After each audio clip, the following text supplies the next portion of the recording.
विजय बाबू एक ऐसा नाम जो अंग्रेजी हुकूमत के दिलों में खौफ और भारतीयों के दिलों में उम्मीद की रोशनी था। दिन के उजाले में एक शांत संयमी साधु और रात के अंधेरे में एक ऐसा योद्धा जो ब्रिटिश हुकूमत की नींव हिला देता था। विजय बाबू वो शख्स था जिसने खामोशी से अंग्रेजों के खिलाफ ऐसी रणनीति रची जिससे लाखों भारतीयों की जान बची। उसकी हर रिपोर्ट, हर पैगाम आजादी की लौ को और प्रज्वलित कर देता था। उसका चेहरा शायद किसी इतिहास की किताब में न हो, लेकिन उसका नाम आज भी गांव के स्कूल की दीवारों पर गूंजता है। जिस मिट्टी में वो जन्मा आज भी गर्व से उसका नाम लेती है विजय बाबू, जो सच्चे मायनों में भारत माँ का सपूत था। गांव की सुबहें शांत थीं, लेकिन उस सन्नाटे में एक छुपी हुई बेचैनी थी, जैसे हवा में कोई अनकहा डर घुला हो। खेतों से जब्त की गई फसलें, हर चौक पर तैनात लाल कोट वाले अंग्रेज सिपाही और स्कूल के आंगन में पसरा सन्नाटा, ये सब मिलकर एक अजीब सी घुटन पैदा करते थे। बच्चे भी अब वो मासूम हंसी नहीं हंसते थे और बुजुर्गों की आंखों में एक थका हुआ इंतजार था, आजादी का इंतजार। इन्हीं हालातों में एक सादा सुराग इंसान गांव की गलियों में खामोशी से चलता था। विजय बाबू, खादी का ढीला कुर्ता, कंधे पर लटकता झोला, आंखों पर धुंधलाया हुआ पुराना चश्मा और हाथ में हमेशा एक मोटी किताब। देखने में वो एक सामान्य स्कूल मास्टर ही लगता था, ऐसा जिसे लोग आदर देते थे लेकिन ध्यान नहीं देते थे। लेकिन उसकी आंखों में कुछ और था, एक चुप्पी जो गर्जने के लिए पल गिन रही थी, एक ऐसी आग जो राख की तरह शांत थी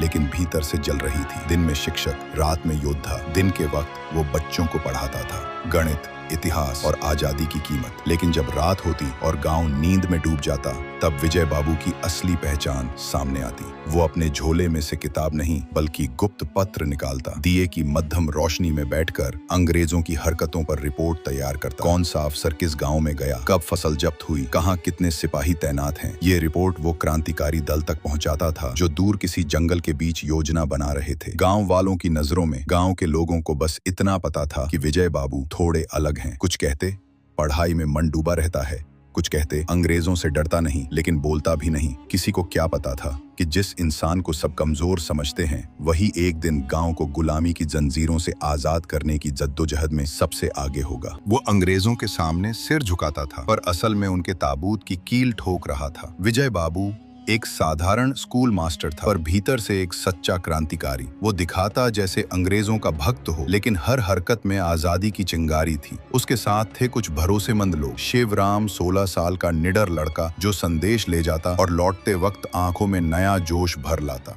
रुखसाना बीबी, गांव की वैद्य, जड़ी बूटियों में क्रांति के कागज छुपाकर अंग्रेजों की आंखों में धूल झोंकती। और एक बूढ़ा पंडित जो मंदिर की घंटियों से मीटिंग का समय, खतरे का इशारा, सब कुछ बिना एक शब्द कहे बता देता। 1942 में जब गांधी जी ने भारत छोड़ो का नारा दिया तो पूरा देश सुलग उठा। पुलिस चौकियां जली, पोस्ट ऑफिस लूटे, रेल की पटरियां उखाड़ दी गईं। गांव-गांव में आंदोलन की लहर दौड़ गई। गुरसंडी गांव में भी आग थी, लेकिन बुझी बुझी सी, क्योंकि यहाँ क्रांति की लपटें शोर नहीं समझदारी से उठ रही थी। विजय बाबू ने स्कूल की प्रार्थना में राष्ट्रगान शुरू करवाया। किसानों के साथ खेतों में बैठकर आंदोलन की योजनाएं बनाई जाती। रात होते ही गुप्त बैठकें होती जहां डर नहीं, सिर्फ आजादी की बातें होती। इसी बीच ब्रिटिश अफसर कप्तान रॉबर्ट्स को खबर मिली कि गुरसंडी में कोई बड़ा नाम छुपा है। वो खुद गाँव आया। तलाशी शुरू हुई, लोगों को पीटा गया, धमकाया गया, पर विजय बाबू ने चाल चली। रॉबर्ट्स के सामने झुककर अंग्रेजी में बोला, गुड मॉर्निंग सर।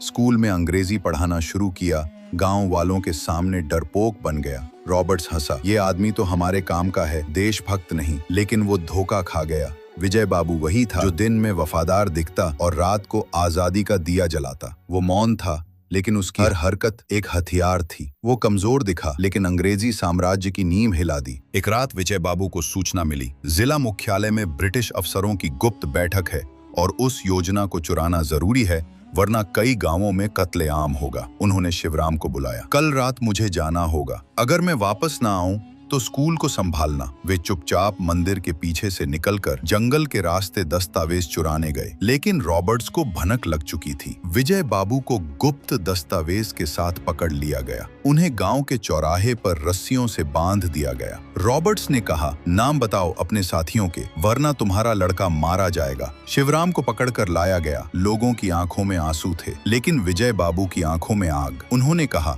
मेरे शब्द मर जाएं, पर मेरी मिट्टी कभी गूंगी नहीं होगी। हम गुलाम रह सकते हैं पर डर कर नहीं। अगर मेरी जान जाती है तो याद रखना, एक स्कूल मास्टर की चुप्पी ने एक देश को जगा दिया। और फिर गोली चली। शिवराम रोया नहीं, वह खड़ा रहा, सीना ताने, क्योंकि उसे विजय बाबू की आंखों ने सब सिखा दिया था। समापन। विजय बाबू अमर हो गए। अंग्रेजों की योजना नाकाम रही। दस्तावेज गांव वालों ने छिपा दिए और आगे पहुंचा दिए। अगले ही साल गांव गुरसंडी से ब्रिटिश सेना हट गई। आज उस गांव के स्कूल का नाम है शहीद विजय बाबू विद्या निकेतन, जहां दीवार पर आज भी लिखा है